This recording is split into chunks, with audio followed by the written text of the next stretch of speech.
तो भाई आज मैं अपनी असेंबली में हम जो गाने गाते हैं, उनमें से एक को इंट्रोड्यूस कर रहा हूँ। अभी हम गा तो नहीं पाएँगे, लेकिन ये इसके कितने डायमेंशंस हो सकते हैं संगीत के, ख़ासकर जिस तरह का संगीत हम करते हैं, तो उसके बारे में थोड़ा-सा क्योंकि ये पेरेंट्स के लिए, टीचर्स के लिए शायद काफ़ी यूज़फुल होगा। तो ये जो गाना है ये है यमराज और नचिकेता के जो डायलॉग्स होते हैं और नचिकेता जो सवाल पूछते हैं यमराज जी को, उसके बारे में। तो एक तो इसमें कहानी है और कहानी भी सिंबॉलिक है।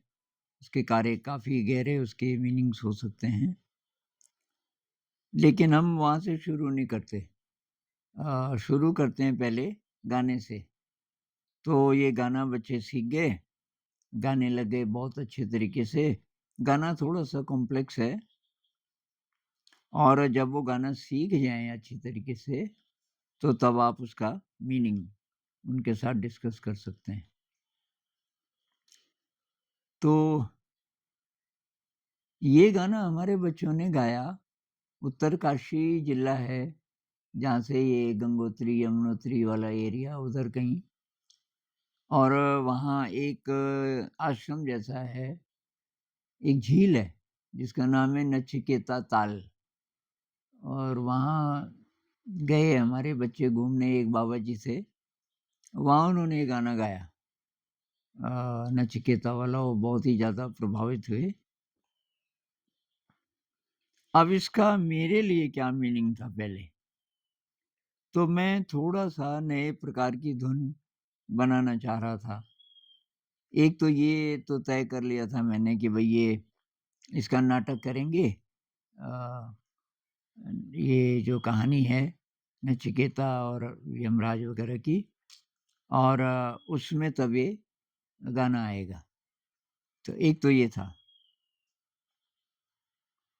और दूसरा ये था कि थोड़ा नए प्रकार की ट्यून हो, तो उसमें शुरू में तो ये अ, गाने से पहले ये है थोड़ा-सा नि नि सा सा रे रे सा, मा गा रे सा, धा नी सा इत्यादि, इत्यादि अ, और अंत में भी। लेकिन जो मेन गाना है, वो यहाँ से शुरू होता है, मृत्युदेव यमराज से बोले, बालक नचिकेता। तो इसमें जो कॉम्प्लेक्सिटी है वो तो गाने पर ही पता चलेगी, क्योंकि ये बीट टू बीट नहीं है, बीट छोड़ कर के है। तो ये तो क जब हम गाएँगे तब मैं दोबारा से इसको एक्सप्लेन करूँगा जो लोग इंटरेस्टेड हैं। तो अब बच्चे जब सीख गए गाना, अब आप कहानी सुनाना शुरू कर दो। तो कहानी तो आपको पता ही है, ये नचिकेता था 8-9 साल का होगा और इसके पिताजी थे, शायद उद्दालक नाम था उनका। ये किसी उपनिषद में है ये सारा और उन्होंने यज्ञ किया कि बहुत बड़ा और उसमें 1000 गायें दान में दी। यज्ञ जब समाप्त हो गया और उन 1000 में से एक भी गाय जवान नहीं थी, सब बूढ़ी थी और उनमें से एक भी दूध नहीं दे रही थी। और ये जो थे उद्दालक, ये बहुत खतरनाक ऋषि ऋषि थे, बड़ी शक्तियाँ थी इनके अंदर, लेकिन ये श्राप दे देते थे अगर किसी ने नाराज़ कर दिया। अब तो ये जो ब्राह्मण लोग थे जिनको गायें दान में मिली, दान में तो बहुत सारी गायें मिल गई। एक-एक के हिस्से में कई-कई गायें। लेकिन अब वो ऋषि के सामने तो कुछ नहीं बोले। थोड़ा आगे चल कर के और ये बच्चा उनके पीछे-पीछे त जा रहा था, नचिकेता। अब वो फिर बोलने लगे, यार कैसा ऋषि है? ये गायें तो किसी भी काम की नहीं है। तो इसको बहुत खराब लगा इस बच्चे को। ये चला गया पिताजी के पास। पिताजी इसको बहुत ज़्यादा प्यार करते थे। उसने बोला, पिताजी आपसे एक प्रश्न है। आपने बूढ़ी गायें दान में क्यों दी? अब गुस्सा भी था ये बच्चा। तो उसने तब इस ढंग से बोला कि दान में तो वो वस्तु देनी चाहिए जो आपको बहुत ज़्यादा प्रिय हो। जैसे मैं आपको बहुत ज़्यादा प्रिय हूँ। ऐसे मुझे आप दान में दे देते तब तो बात भी होती। ऋषि जी का जो गुस्सा है वो भी एकदम पीक पे रहता था। गुस्सा आ गया उनको। उन्होंने कहा, देख बेटा, किसी की हिम्मत नहीं होती मेरे से ऐसे बात करने की। एक बार बोल दिया तूने, अब चुप हो जा, अब तू जा।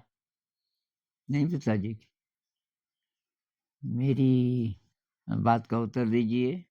आपने बूढ़ी गायें क्यों दी दान में? इससे अच्छा तो आप मुझे दान में दे देते। पिताजी ने कहा, 2 बार हो गया, अब मत बोलना। उसने बड़े शांत मन से फिर वही सवाल दोहराया। नहीं पिताजी, मुझे तो उत्तर चाहिए।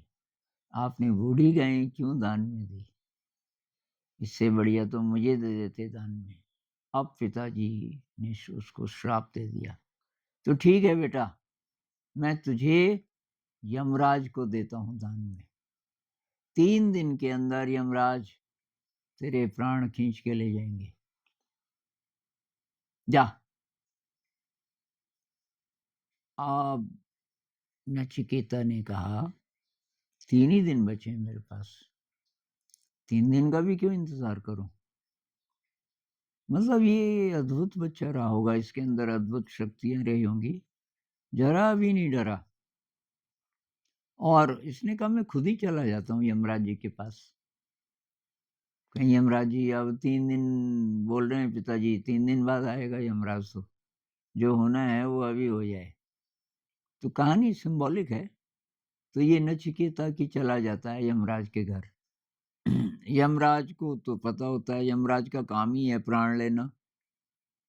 तो हालांकि अननेचुरल है, श्राप के वश में ये काम करना पड़ रहा है, लेकिन यमराज मजबूर था। यमराज को प्राण लेने ही पड़ने थे श्राप के मुताबिक। लेकिन यमराज अंदर दरवाजे बंद करके बैठ गया। यमराज को पता था, 3 दिन बोला ऋषि ने, मैं 3 दिन तक पोस्टपोन कर सकता हूँ। अब यमराज की भी पत्नी अंदर, बाहर ही नहीं निकले 3 दिन 3 रात। तो यमराज की पत्नी ने बोला कि ये ब्राह्मण बालक की 3 दिन से आपने भूखा रखा हुआ है, कि आपका जो भी फैसला हो, जो भी होगा, उसको खाना तो दो, पानी तो पूछो। आप क्या करें यमराज? तो यमराज को खोलने पड़े दरवाजे। तो यमराज ने नमस्कार किया उस बालक को कि आपके अंदर जो धैर्य है, जो निर्भीकता है, ऐसा मैंने किसी बच्चे में नहीं देखा। मौत के दरवाजे पे आप खुद ही आ गए। तो नचिकेता ने कहा, मैं कुछ आपसे भी प्रश्न पूछूंगा, इस आशा से भी आया।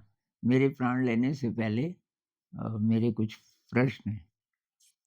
कि वो तो ठीक है बेटा, लेकिन एक बात मैं बताना चाहता हूँ, तेरे पिताजी के पास ये शक्तियाँ हैं, सिद्धियाँ हैं, वो तो ठीक है। मैं भी देवता हूँ, मेरे भी अंदर कुछ सिद्धियाँ हैं और मैं आपको वरदान दे सकता हूँ। जैसे पिताजी अभिशाप देते हैं, वैसे कभी-कभी ज़रूरत पड़ने पे मैं वरदान दे सकता हूँ। तो मैं आपको 3 वरदान देता हूँ। अब आप माँगो, आपको क्या चाहिए? तो यमराज सोचता है, ये बच्चा पहले ही ये माँगेगा कि भाई मेरे प्राण मत लो। लेकिन कि ठीक है, मैं पहला वरदान, पहला वरदान ये दीजिए मुझे कि मेरे पिताजी ने मुझे श्राप तो दे दिया, लेकिन वो पछता रहे होंगे, वो मुझे बहुत प्यार करते हैं। तो अगर मैं उनके सामने चला जाऊँ अभी दोबारा, तो उनका गुस्सा शांत हो जाए और वो मुझे उतने ही प्यार से फिर ग्रहण कर लें, उनके अंदर जो अपराध भाव है, वो समाप्त हो जाए। तो यमराज ने बोला तथास्तु, ठीक है, ये हो जाएगा। लेकिन एक वरदान तो गया, अब 2 ही बचे हैं। और बोलो। अब वो बोलता है कि ये जो मृत्यु आती है ना, इसके बाद क्या होता है? ये प्राण कहाँ जाते हैं? किस लोक में जाते हैं? और उस लोक का थोड़ा मैं चाहता हूँ कि उसके बारे में आप बताएँ। यमराज ने कहा बहुत ही मुश्किल सवाल है, बहुत मुश्किल सवाल है, मैं कोशिश तो करूँगा। लेकिन ये तो दूसरा भी वरदान गया, अब एक ही बचा है, आखिरी। बहुत सावधान, तुमने अभी अपने प्राण नहीं माँगे। नचिकेता ने कहा मुझे पता है। अब की लास्ट वरदान ये है कि वो क्या चीज़ है, वो कौन-सा ज्ञान है, जिसको जानने के बाद कुछ भी जानना शेष नहीं रहता। यमराज की हालत खराब हो जाती है। तो यमराज कहते हैं, मेरे ख्याल से कठोपनिषद में है ये कहानी, आप पता करना। तो यमराज कहता है बहुत मुश्किल सवाल, और आपने तो अपने प्राण अब भी नहीं माँगे, लेकिन मैं बहुत ज़्यादा इम्प्रेस हूँ आपसे, और मैं आपको आपके प्राण वापस देता हूँ। और वो उन सवालों के जवाब देना शुरू करते हैं, और उसमें काफ़ी सारी कठोपनिषद में है, कुछ हम गाते हैं उसमें से। जैसे ये है कि आत्मानं रथिनं विद्धि शरीरम रथमेव, तो ये शरीर रथ है और आत्मा इसका मालिक है, और ये जो इंद्रियां हैं ये घोड़े हैं। इंद्रियाणि हयानाहुः, और इनकी जो लगाम है वो मन के हाथ में है, इत्यादि इत्यादि। तो काफी एक्सप्लेन करते हैं। अंत में कहते हैं उत्तिष्ठत जाग्रत प्राप्यवरान निबोधत, उठो, जागो, श्रेष्ठ लोगों को, गुरुजी लोगों को जो आपको बता सकें, तलाश करो उनको। क्षुरस्य धारा निशिता दुरत्यया दुर्गम पथा तत् कवयो वदन्ति, लेकिन ये जो सत्य का रास्ता है बहुत दुर्गम है। जो इस पे चले वो कहते हैं कि बहुत दुर्गम है, तलवार की धार पर चलने जैसा रास्ता है, लेकिन एक ही रास्ता है, उत्तिष्ठता जागृता, उठो और जागो। अंत में ऐसा है। तो ये कहानी आपने सुनाई। इसमें ध्यान के बारे में भी एक चीज क्या है कि सिद्धियां तो मिल सकती हैं आपको, लेकिन उसका आप सदुपयोग करोगे कि नहीं करोगे, वो अब अलग से आपको अभ्यास करना पड़ेगा। इतना बड़ा ऋषि इतने बड़े बड़े श्राप दे सकता है, लेकिन अच्छे कर्म नहीं करता, नहीं तो क्यों देता वो बूढ़ी गायों को दान में। तो ध्यान का ये एक पक्ष ये है, केवल ध्यान करने से आप अच्छे इंसान हो जाएंगे, कोई नेगेटिव इमोशन नहीं आएगा। अब ये तो खैर जानबूझ के भी नेगेटिव काम कर रहा है ना ये उद्दालक, लेकिन कुछ कुछ के कंट्रोल में नहीं रहता। जैसे दुर्वासा ऋषि ने शकुंतला को श्राप दे दिया था। इनलाइटेंड होने के बाद श्राप तो ऐसे ही कोई थोड़ी दे सकता है। और ऐसी बहुत सारी कहानी है श्राप वाली। तो मैं ये पढ़ देता हूँ थोड़ा, ये कविता कम से कम, और इसको फिर कम्युनिटी पोस्ट में डाल देंगे अगर ये पहले से नहीं डला होगा। तो ये कविता के रूप में तो आप कम से कम अप्रिशिएट कर ही सकते हैं, अभी फिर कभी गाएंगे इसको। मृत्युदेव यमराज से बोले, बालक नचिकेता, चाहिए न धन, चाहिए न सम्मान नाथ, चाहिए न सुख सुविधाएं, आराम रे। ये नहीं कह रहा सुख संपत्ति घर आवे, कष्ट मिटे तन का। ये कह रहा है कि ये सब नहीं चाहिए मुझे। धन, सम्मान, सुख, आराम ये नहीं चाहिए। चाह नहीं प्रभु शक्तिशाली सम्राट बनूं, सम्राट बनूं ये भी नहीं चाहिए। चाहिए न जय जय, चाहिए न नाम रे। न नाम चाहिए न मुझे यश चाहिए, क्योंकि मृत्यु न जाने कब आ जाए। क्षण भर में सब कुछ ढह जाए, मिट्टी मिट्टी में मिल जाए, धन दौलत कुछ काम ना आए। मृत्यु पता नहीं कब आ जाए। और जब मृत्यु आती है तो ये जो मिट्टी का पुतला है मिट्टी में मिल जाता है और आपकी धन दौलत वैसे ही रह जाती है, कुछ काम नहीं आती। पल भर में सब कुछ खो बैठे, बड़े से बड़ा विजेता, सिकंदर जैसे बड़े बड़े विजेता, पल भर में सब खत्म। तो बोले नचिकेता ऐसा वरदान चाहिए, मृत्यु भी न छीन पाए, ऐसा ज्ञान चाहिए, ऐसा ज्ञान चाहिए। जीवन कहाँ से आए, जीवन कहाँ समाए। ये जिंदगी कहाँ से आती है। हम जब पैदा होते हैं कहाँ से आता है ये जीवन, और जब हम मरते हैं ये जीवन कहाँ चला जाता है। इसका उत्तर चाहिए मुझे। मुझे उस स्रोत का ठिकाना देव चाहिए। वो कौन सा सोर्स है जहां से जिंदगी पैदा होती है, ये प्राण आता है, फिर वो कौन सा सोर्स है जिसमें दोबारा मिल जाता है। कण कण में है जिसका निवास, पर खुद न दिखाई देता। तो वो जो स्रोत है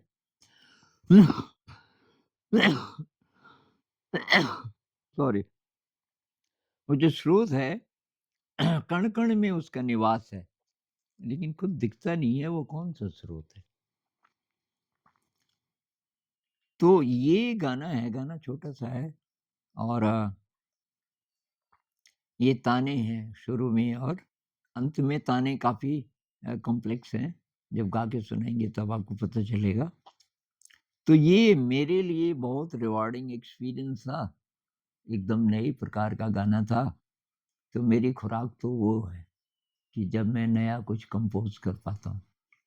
अच्छा, उस खुराक में और बढ़ोतरी होती है जब बच्चे गाने लगते हैं उसको, और जब गाते हैं तब एक्चुअली उसका जो असली उसकी जो खूबसूरती है तब प्रकट होती है। अभी तो मेरे मन ही मन में रहती है। पहले हारमोनियम पे बजा लेता हूँ उसको, ठीक कर लेता हूँ, लेकिन जब बच्चे गाते हैं एक सुर में, बच्चे और टीचर्स मिला के 70-80 लोग, तो उसमें जो मजा आता है वो मजा आसानी से और कहीं आपको मिल नहीं सकता।